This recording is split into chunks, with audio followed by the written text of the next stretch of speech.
The big room was quiet as Captain Alan Carter walked in. He wore the blue uniform of Earth's Space Force. His heart beat fast. This was the first time humans would speak to the Galactic Conclave. "Stand tall," he whispered to himself. "Show no fear." The room had seats for over 200 alien beings. Some had many eyes, some had scales, some looked like giant bugs. All of them stared at the 5 humans who entered. "The humans from planet Earth," announced a tall alien with blue skin. His voice sounded like it was coming through water. Alan looked at his team. Dr. Olivia Wright, the smart scientist with her datapad. Admiral Catherine Hill, her face showing no emotion. Communications Officer Samantha Reed, whose job was to understand alien languages. And Security Chief Eric Bailey, his hand never far from his weapon. "We come in peace," Alan said to the aliens. His voice was clear and strong. "Earth wants to join your galactic conclave. We have faster-than-light ships. We have ended our wars. We are ready to be part of the galactic community." There was silence for 10 seconds. Then a sound started. It grew louder and louder. The aliens were laughing. "The little mammals think they are ready," said an alien with 4 arms. More laughter. Alan felt his face get hot. He looked at Olivia. Her face was red too, but she stepped forward. "We have cured most diseases," she said. "We have fixed our climate problems. We have—" "Silence," said a big alien with scales who sat in the front row. "I am Ambassador Krell of the Draziri Imperium. You humans are toys to us. You are jokes. Look at your soft skin. Look at your weak bodies. You were prey animals for most of your history." More laughter filled the room. Some aliens were recording. "The humans with small devices." Admiral Hill whispered to Alan. "This is not what we expected." Alan tried again. "We ask for a chance to prove." "Enough," said the biggest alien of all. He looked like a giant ant standing on 2 legs. "I am Zeroz, President of the Conclave. This meeting is over. Humans are not ready to join us. Go back to your little planet. Maybe in 1,000 years you can try again." The aliens laughed more as the humans walked out of the room. Alan's hands were tight fists at his sides. Back on their ship, the Earth team sat in silence. A big screen showed Admiral Peter Grant, their leader back on Earth. His face was serious. "They laughed at us?" he asked. "Yes, sir," Alan said. "They called us prey animals. They said we were jokes." Admiral Hill hit the table with her hand. "They didn't even look at our science or our art or our history. They just saw our bodies and decided we were weak." Olivia was checking her computer. "They are sending videos of us around their space network. They call us the Cosmic Joke." Admiral Grant was quiet for a minute. "Come home," he said at last. "I need to talk to Earth's leaders about this." As their ship left the alien space station, Alan stood by a window looking at the stars. Samantha joined him. "I've never felt so small," she said. "I've never felt so angry," Alan replied. "We came in peace. We came with respect. And they treated us like we were nothing." "What will we do now?" Samantha asked. Alan kept looking at the stars. "I don't know, but humans don't like being laughed at. We never have." 3 weeks later, their ship reached Earth. The news of what happened had gone before them. People were angry. Signs saying Earth deserves respect were everywhere. Alan and his team went to a big meeting with Earth's leaders. President Laura Hayes, a woman with gray hair and sharp eyes, listened to their story. "So," she said when they finished, "the aliens think we are weak and funny." "Yes, Madam President," Alan said, "and their mockery continues. Our monitoring shows they use human images in their entertainment now." General Frank Martinez showed images on a screen. "We have also found alien probes in our outer solar system. They are watching us without permission." President Hayes stood up. "For all our history, humans have fought to be taken seriously. We have always had to prove ourselves." She looked at each person in the room. "I had hoped we could join the galaxy in peace, but it seems we must first show our strength." "What are you thinking, Madam President?" asked Vice President Gregory Stone. She turned to Admiral Grant.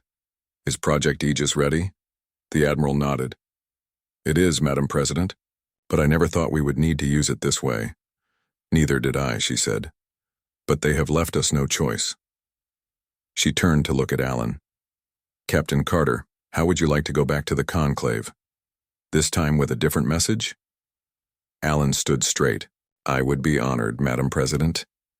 Good, she said. Because this time we won't be asking for their respect. We will be demanding it. As Alan left the meeting, Dr. Nathan Daniels, the chief psychologist, walked beside him. This is a dark path, Nathan said quietly. There must be another way. If there is, we can't see it, Alan replied. They humiliated us in front of the galaxy. If we do nothing, we will always be the cosmic joke. In the weeks that followed, Earth's shipyards worked day and night. Ships that were built for science were now being fitted with new systems. Earth's best weapons, never before used in space, were being mounted on these ships. Alan stood on the bridge of his new ship. It was no longer called the Horizon. Now it was the Indomitable. Admiral Hill sat in the command chair. All ships report ready, Admiral, Alan said. Catherine nodded. 200 ships, the largest fleet Earth has ever built. And the Spear of Dawn? Alan asked.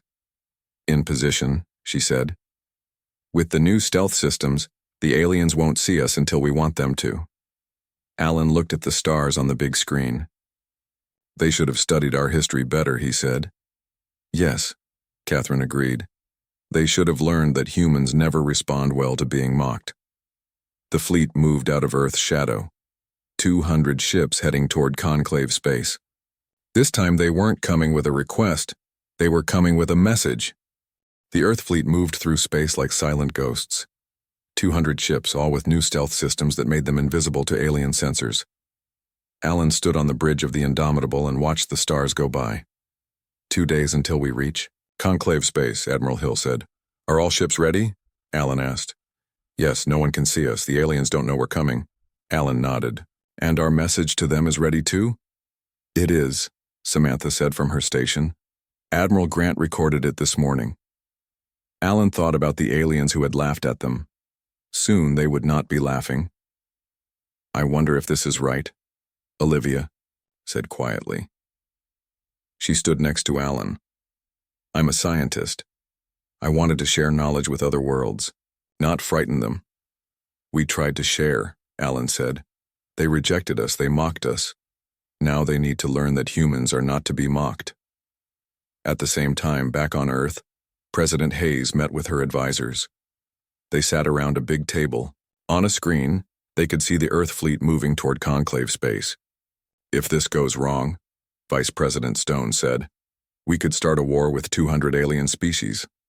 I know, Laura said, but they left us no choice. The mockery continues. The probes in our system continue to spy on us. They see us as animals, not people. Dr. Nathan Daniels shook his head. Violence should be our last choice, not our first. This is not our first choice, General Martinez said. We tried peace. We tried respect. We were laughed at. And we're not starting a war, said Defense Secretary William Reeves. We're showing strength. There's a difference. President Hayes looked at the screen. They need to understand that Earth is not weak, that humans deserve respect. She turned to Dr. Daniels. You said it yourself, Nathan. In your report on human psychology, what happens when a human is mocked and humiliated? Nathan looked down. They seek to prove their worth, often through shows of strength or skill. Exactly, Laura said. We are doing what humans have always done when ridiculed. We are proving our worth. In space, the Earth fleet entered conclave territory. No alarms went off. No alien ships came to meet them. The stealth systems worked perfectly. All ships in position, Eric reported from his station. Admiral Hill nodded. Begin Operation Decisive Response. Alan gave the order. Deploy to assigned positions. Stay in stealth mode until the signal. The Earth ships spread out across conclave space. They took positions near important alien stations, near main travel, routes near key planets, all still invisible to alien sensors. On the conclave central station, the aliens were having another meeting. Ambassador Krell was speaking. The human recordings are very popular, he said. People enjoy watching the Monkeys try to act like real space travelers. The aliens laughed. Ziraz, the conclave president, also laughed.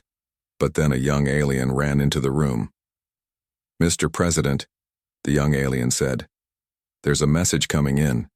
It's from the humans." The big screen in the room turned on. Admiral Grant's face appeared. The aliens stopped laughing. "This is Admiral Peter Grant of the United Earth Fleet," he said. His voice was cold. "3 months ago we came to you in peace. You responded with mockery. You have sent probes into our space without permission.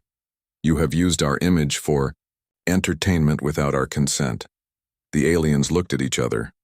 Some looked confused. Some looked angry.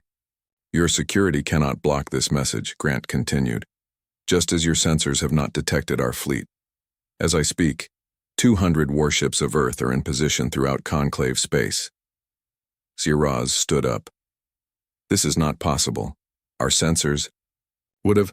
But before he could finish, the screens changed. They showed space around the conclave station. Suddenly, Earth ships appeared as if coming out of nowhere. They were big and powerful, with weapons ready. The aliens gasped. Similar reports came in from across conclave space. Earth ships appearing, near their most important places. "How did they get past our sensors?" one alien asked. "Their technology. We didn't think they had such things," another said. Admiral Grant's face came back on the screen. "The ships you now see represent only part of our fleet. We came to you in peace. You chose mockery. Now you will give humanity the respect we deserve, or you will face the consequences." The room was very quiet now. No one was laughing. "You have 6 hours to call an emergency meeting and vote on Earth's full membership in the conclave. If you fail to do so, or if the vote does not pass, we will show you why humanity should not be underestimated." The screen went dark. The aliens looked at each other in shock. "Call the emergency meeting," Ziraz said quickly. "Contact all members." On the Indomitable, Alan watched the aliens rush to respond. "They're scared," Samantha said. "Good," Admiral Hill replied. "Fear is sometimes necessary when respect is refused." "What if they refuse to vote for our membership?" Olivia asked. Alan looked at the stars. "Then we will show them the Spear of Dawn, and they will learn that humans have weapons they never imagined." For the next 6 hours, the aliens argued. Some wanted to immediately make Earth a member of the conclave. Others, like Ambassador Krell, refused. "We cannot reward their threats," Krell shouted. "If we give in now, they will control us forever." "You were the one who mocked them the most," another alien said. "Now you see the result." As the hours passed, the aliens became more worried. They had not known humans could build ships that their sensors could not see. What else did they not know about humans? On Earth, President Hayes watched reports from the fleet. "The vote is close," an officer told her. "Some still refuse to accept us." Laura nodded. "Then we will need to show them the Spear of Dawn. It's time they learned what humans can really do." The 6 hours were almost up. Humanity's patience was running out, and the aliens were about to learn that those they had laughed at were more powerful than they ever imagined. The 6 hours were over.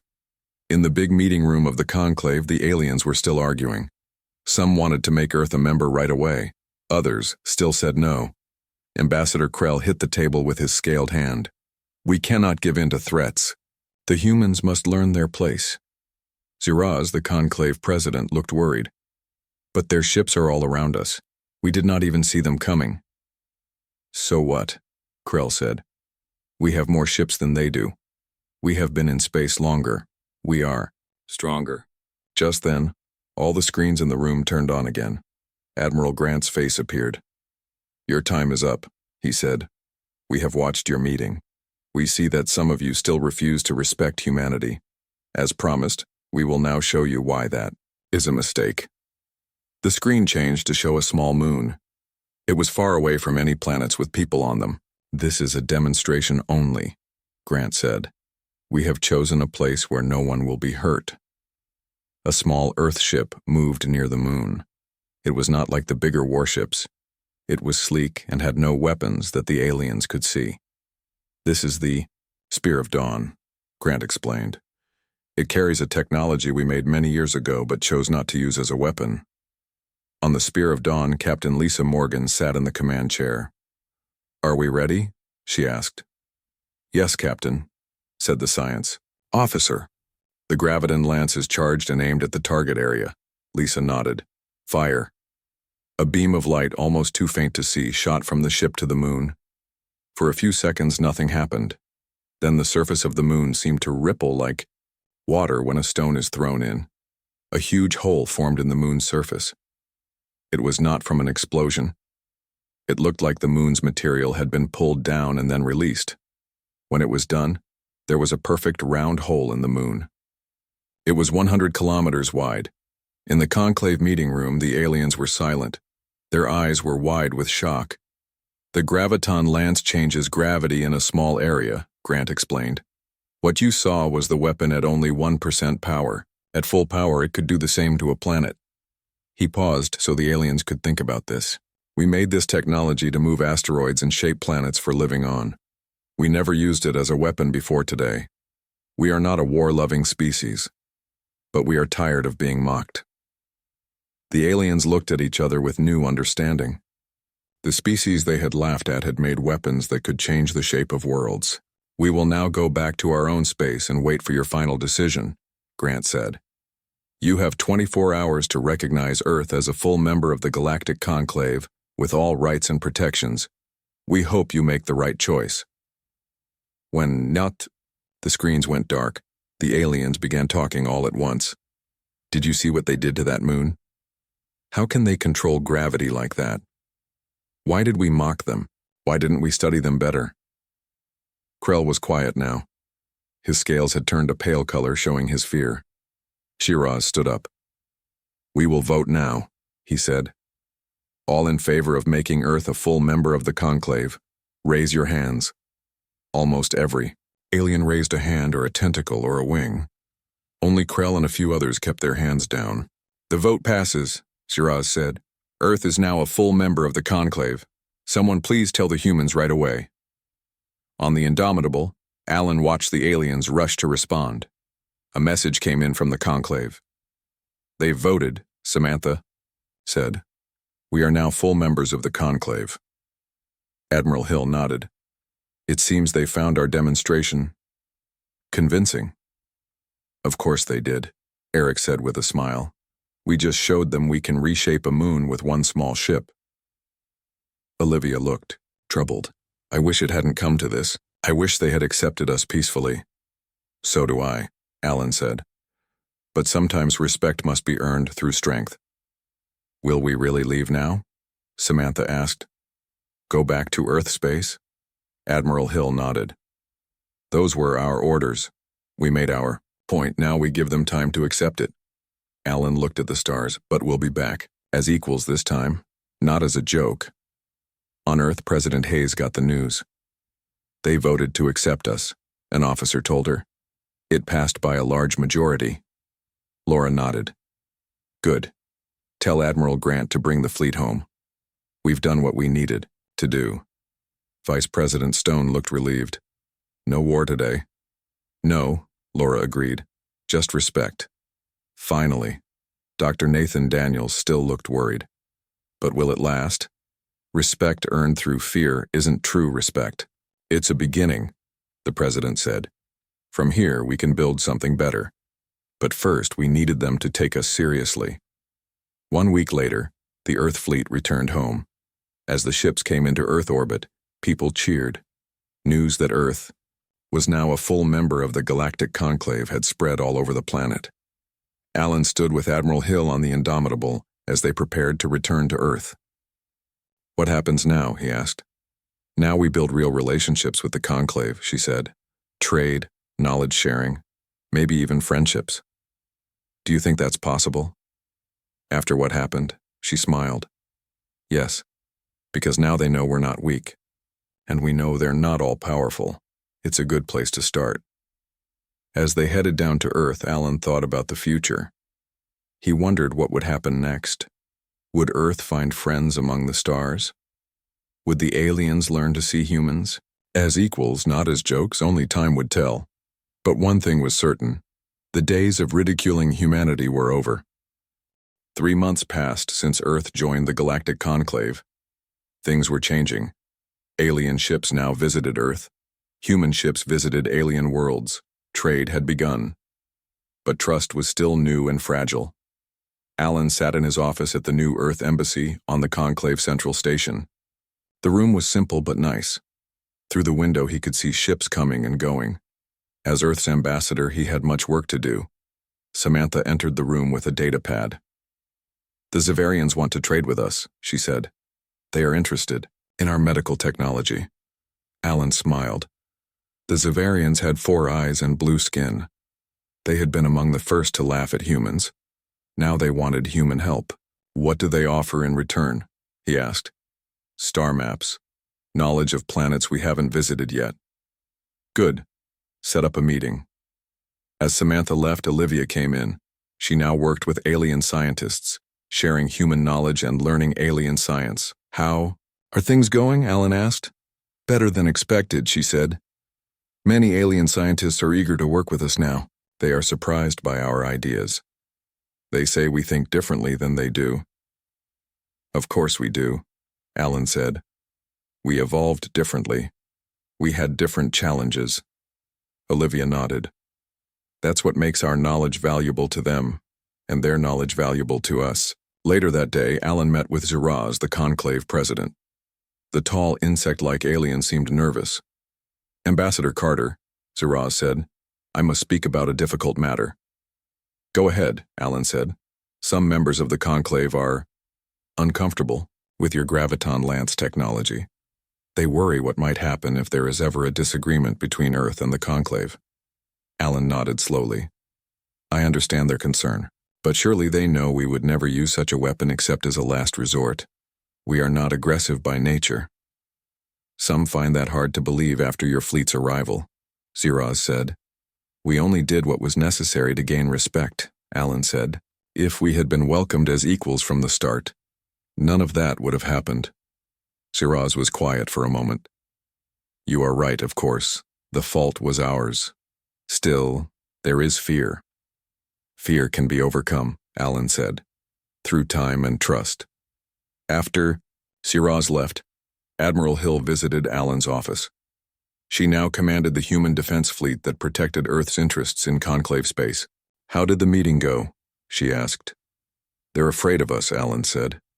Catherine smiled. "Better than laughing at us." "Maybe, but fear is not the best foundation for friendship." "It's a start," she said. "From fear can come respect. From respect can come understanding. And from understanding, perhaps friendship." That evening, Alan went to a conclave reception. Aliens from many worlds were there. Some still kept their distance from the humans. Others were more friendly. Alan found himself talking to a small, furry alien named Vrex. Vrex had 6 arms and large ears.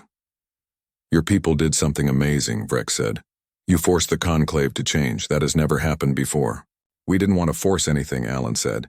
"We just wanted to be treated fairly." "Sometimes force is needed," Vrex said. "My people know this.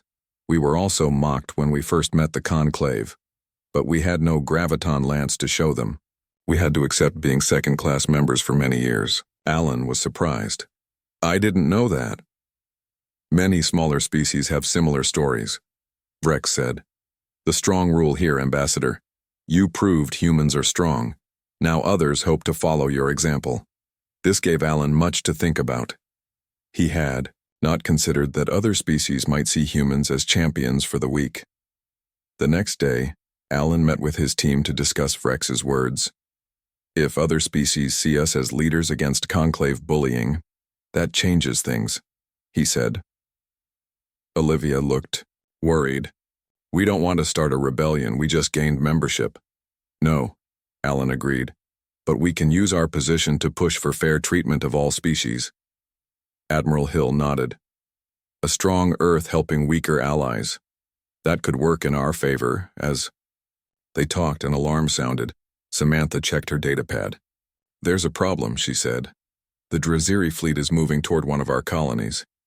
The Draziri were Ambassador Krell's people. They had been the most opposed to Earth joining the conclave. "What are they doing?" Alan asked. "They say they're just doing exercises," Samantha said. "But they're very close to our space." Alan frowned. "A show of force, to prove they're not afraid of us?" "Likely," Catherine said. "I can move our ships to intercept." Alan thought for a moment. "No. Let's try something different. Invite Ambassador Krell to visit Earth. Not as a threat, but as our guest. Let him see our world, our people. Let him understand us better." His team looked surprised. "You think that will work?" Eric asked. "I don't know," Alan admitted. "But I'd rather try friendship before force." The invitation was sent. To everyone's surprise, Krell accepted. 1 week later, the scaled ambassador arrived on Earth. He seemed tense as Alan greeted him. "Why did you invite me here?" Krell asked. "To threaten me up close?" "To show you who we really are," Alan said. "Not just our weapons or our fleet, but our world and our people." For the next few days, Alan showed Krell human cities, natural wonders, art, music, and more. At first, the ambassador was cold and distant, but slowly he began to ask questions, to show interest. On the last day, they stood on a mountain, looking at a sunset. "Your world is beautiful," Krell said. "Different from mine, but beautiful in its own way." "All worlds have their beauty," Alan said. "Perhaps all species do too," Krell admitted. "Even those that look like prey animals." Alan smiled. It was a small step, but an important one. The Draziri fleet moved away from the human colony the next day. Back on the conclave station, Zeroz met with Alan again. "What did you do to change Krell's mind?" he asked. "I showed him Earth," Alan said simply. "Not as enemies, but as people, with a home, with art, with dreams, just like his people." Zeroz made a sound that might have been a laugh. "You humans continue to surprise us." "Good," Alan said with a smile. "Being predictable gets boring." As he looked out at the stars, Alan felt hopeful. The path ahead would not be easy. But humans had earned their place among the stars, not just through force, but through the spirit that had always defined humanity, the will to prove themselves against all odds. 1 year had passed since humanity joined the Galactic Conclave. Much had changed in that time. Earth ships now traveled to distant stars. Alien visitors came to Earth. Trade grew between worlds. Ideas and knowledge were shared. Alan stood on Nok, the observation deck of the space station Unity. This new station orbited Earth. It was built by humans and aliens working together. Through the big windows, Alan could see Earth below, blue and beautiful. "It looks peaceful from up here," Zeroz said, standing beside him. The conclave president had come to Earth for the station's opening ceremony. "It is peaceful now," Alan said. "But our history is full of wars and struggles. Perhaps that's why we built such strong weapons. We learned the hard way." "Many species did," Zeroz admitted. "Even mine." A group of alien visitors walked by, led by Olivia. She was showing them Earth art that had been brought to the station. The aliens seemed impressed. "Your art is very emotional," one alien said. "That's because humans feel things deeply," Olivia explained. "Our art shows our inner lives." Later that day, Alan met with representatives from 20 alien worlds. Some were large and powerful members of the conclave. Others were smaller, newer members. All had come for an important meeting. "We are here to discuss the Fair Treatment Agreement," Alan began. "Earth proposes that all species in the conclave be treated with equal respect, regardless of their technology level or physical strength." Ambassador Krell, who now worked closely with humans, nodded. "The Draziri support this proposal. We have learned that different does not mean less." This was a big change. A year ago, Krell had led the mockery of humans. Now he was their ally. Not everyone agreed, though. Some older, stronger species didn't want to change the way things worked. "This is not how the conclave has operated for thousands of years," said one large alien with metal armor covering its body. The strong lead, The weak follow. That is natural. Vrex, the small, furry alien who had become Alan's friend, spoke up. Natural does not mean right. Look at what humans have shown us. They appeared weak by our standards, yet they had strength we didn't see. How many other species might surprise us, if given the chance? The debate lasted for hours. In the end, 14 of the 20 species voted to support Earth's proposal. It would now go to the full conclave for a final vote. After the meeting, Alan walked with Samantha through the station. "Do you think it will pass?" she asked. "I don't know," Alan admitted. Change is hard, especially for species that have lived the same way for thousands of years. But worth fighting for, Samantha said. Alan nodded. Yes, worth fighting for. That evening, a celebration was held in the station's main hall. Humans and aliens mixed together, sharing food, drinks, and stories. Music from Earth played, and some aliens tried human dances. Admiral Hill stood with Alan, watching the scene. "Not bad for a species that was a joke a year ago," she said with a smile. "We've come a long way," Alan agreed. "Do you ever regret how we did it?" Catherine asked. "Showing up with our fleet? Demonstrating the graviton lance?" Alan thought about this. "I wish it hadn't been necessary. But I don't regret standing up for humanity. And look at the good that's come from it." He gestured to the room, where humans and aliens were talking and laughing together. Real friendships were forming. Real understanding was growing. Siraz joined them. "I have news," he said. "The first human-alien scientific team has made a breakthrough. They've found a way to use your graviton technology for faster space travel." "That's wonderful," Alan said. "Yes. They say it will make travel between systems 10 times faster," Siraz said. "What your people created as a potential weapon may help bring the galaxy closer together." The next day, a ship arrived from a distant part of the conclave. It carried visitors from a species humans had never met before. They were tall and thin with silver skin. "These are the Ilani," Siraz explained to Alan. "They rarely leave their home systems, but they heard about Earth and wanted to meet humans." The leader of the Ilani approached Alan. "We have watched with interest," she said in a musical voice. "You are the first species in 1,000 years to change how the conclave works." "We just wanted to be treated fairly," Alan said. "And in doing so, you opened the door for others," she replied. "This is why we have come, to thank you and to offer alliance." That night, Alan sent a message to President Hayes on Earth. "It's working," he told her. "The Fair Treatment Agreement has strong support. The Ilani have offered alliance. More species are speaking up for themselves." Laura smiled on the screen. "Good. This is what we hoped for. Not just respect for humanity, but a better conclave for all." "There's still resistance," Alan warned. "Some don't want change." "Change never comes easy," the president said. "But it comes all the same. Especially when it's right." The next week, Alan returned to the conclave central station for the big vote. The huge meeting room was full. Representatives from all 200 species were there. Shiraz called for order. "We vote today on the Fair Treatment Agreement proposed by Earth. This would change how the conclave operates, ensuring all species are treated with equal respect." The debate was long and sometimes heated. Old powers did not want to give up their advantages, but many voices spoke in favor of change. Finally, it was time to vote. Each species had one vote. Slowly, the results appeared on the big screen. More and more votes for yes appeared. When it was done, the agreement had passed. Not by a large margin, but it had passed. A new era had begun for the conclave. After the meeting, Alan stood with his team. They had achieved something important. Something that would help not just humanity, but many species. "So what's next?" Olivia asked. "We keep building," Alan said. "Relationships, trust, understanding. The hard part isn't over. It's just beginning."